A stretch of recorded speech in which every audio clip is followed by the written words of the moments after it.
Hello, guys. This is my speech on the EU and why I believe it's beneficial to be a part of it as a European country and why you should make use of it as a citizen in one of these countries. First of all, if your country is a member of the EU, you get a lot of benefits from this. You have a free market, you can travel freely across borders, you don't have to show passports or anything, you just have to have your ID card with you. Second of all, it opens a lot of trade restrictions that are if you travel outside of the EU. So you have a free way to send and to receive packages and a lot of other things such as bank transactions, etc. Additionally, it secures a lot of political stability in the EU, as a lot of the countries that are part of the EU has the same thought processes when it comes to trade, foreign policy, etc. There's a lot of what's it called opportunities being a part of it. For instance, if we say I'm a student and I live in Spain and I chose to travel to Denmark, where I'm from, the Spanish student would have free education, free healthcare. They would get government provided approximately $1,000 a month to study abroad and to support with everything else they need. Furthermore, they would get support finding jobs. They would have housing support and a lot of other benefits. So it can be extremely attractive for people to find places where they want to study and where maybe the studying options are better for them or there's a free spot.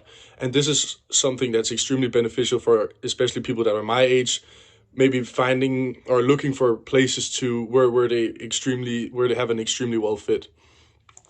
Furthermore, there's a big security um, around the EU, which means that the countries that aren't a part of the EU won't have the same benefits and actually lack a lot of the things that you would get as an EU membership country.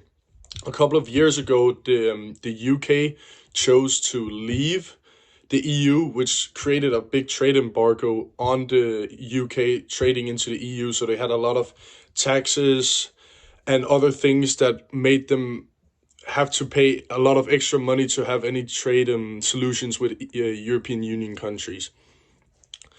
To put what I said before in perspective with being a student and traveling and getting all these different benefits from what country you come to, it actually also was something that used when I came here to the States. When I started talking to people from other European Union countries, I started talking about a lot of the benefits and so on there was, for instance, in Denmark. And that has resulted in that I believe 7 or 8 of people that I've met here in the States that live in, for instance, Poland, Germany, and other countries that are part of the EU, has come to Denmark to study, and that just shows how flexible the European Union is for especially students. Furthermore, if you are an adult who is on pension, so you have stopped working and so on, you get extra cheap deals on flying within the EU and on staying within the EU. So they've created a whole system where it pays a lot of respect to being a part of the EU. So if you should leave, you would feel all these trade embargoes and different things that you wouldn't benefit from than being a part of it.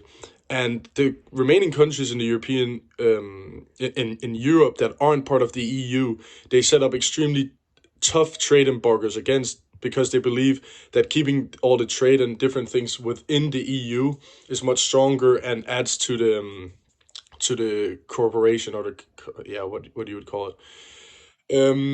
EU membership supports social policies that improve living standards extremely well. Collaboration allows for the sharing of the best practices in healthcare, education, and other places. Being a part of the EU encourages cultural exchange and appreciation of diversity, which is one of their core values in the EU. EU programs support cultural initiatives that enrich the member countries. As I mentioned before, you benefit much more from being a part of the EU if you're a European country than if you weren't.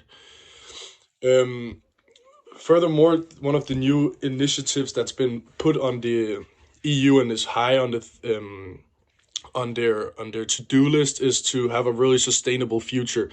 So they're looking to turn from fossil fuels into 100% sustainable what's it called, energy sources, and that they do by having a lot of the membership countries invest a lot of money into these initiatives, and then the EU spreads it out. So the EU countries take it step by step. For instance, building what's it called, wind energy. So they would put windmills up all over the EU. So you start with all the countries that are part of it, builds it up step by step together. And this is just one of the things that is extremely good by the EU, because it helps sort the countries that maybe has less strong economy than the ones that have a strong. If you have a strong economy, you could just boom out there and don't think about anything else. But here it supports the lower financial strong countries to also help have a sustainable future and industrialization. Yes, that was all I had to talk about the EU.